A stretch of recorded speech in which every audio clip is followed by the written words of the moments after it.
किसी गांव में एक कारीगर रहता था जिसका एक लड़का था। कारीगर अपनी छोटी सी झोपड़ी में टोकरी बनाता था जिन्हें वह 20-20 रुपए में बेचा करता था।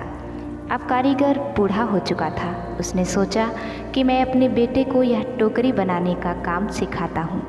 लड़के से कहा कि तुम उसे सीख लो, मैंने तुम्हारे दादाजी से सीखा है। ये हमारी पीढ़ियों से चला आ रहा काम है और ये तुम्हें सीखना चाहिए।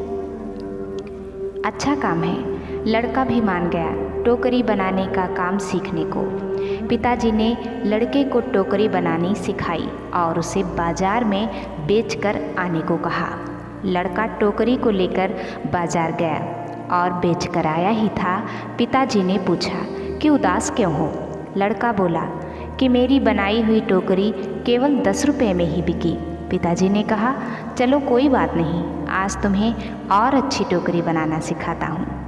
पिताजी ने और अच्छी टोकरी बनाना अपने बेटे को सिखाई और उसे बाजार में बेचने को कहा। लड़का टोकरी लेकर बाजार गया और अपनी बनाई टोकरी को 15 रुपये में बेच कर आया। लड़का अब भी उदास था। पिताजी ने फिर उदासी का कारण पूछा तो लड़के ने कहा कि टोकरी केवल 15 रुपये में ही बिकी है। पिताजी ने कहा, कोई बात नहीं, धीरे धीरे तुम्हारी बनाई हुई टोकरी अच्छे दामों में बिकने लगेंगी। तुम अच्छे से टोकरी बनाना सीखते रहो। पिताजी ने और अधिक अच्छी टोकरी बनाना उसको सिखाई और बेचने को कहा। लड़का बाजार गया और उस दिन उसकी टोकरी 30 रुपये में बिक गई। लड़का बहुत खुश हुआ। पिताजी ने पूछा कि आज कितने रुपए की टोकरी बेची तुमने? लड़के ने कहा, आज मेरी बनाई टोकरी 30 रुपये में बिकी है। पिताजी ने यह सब सुनकर लड़के से कहा, बहुत अच्छा है, चलो आज तुम्हें ऐसी टोकरी सिखाऊंगा जो 40 रुपये में बिक सके।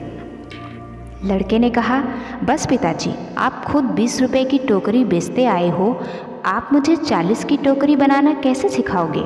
आप रहने दो, आपसे ज़्यादा रुपए की टोकरी तो मैं बनाना जानता हूँ। इतना सुनकर पिताजी ने कहा, ऐसा ही कुछ मैंने अपने पिताजी से कहा था जब मेरे पिताजी खुद 15 रुपये की टोकरी बेचते थे और एक दिन मेरी टोकरी 20 रुपये में बिक गई।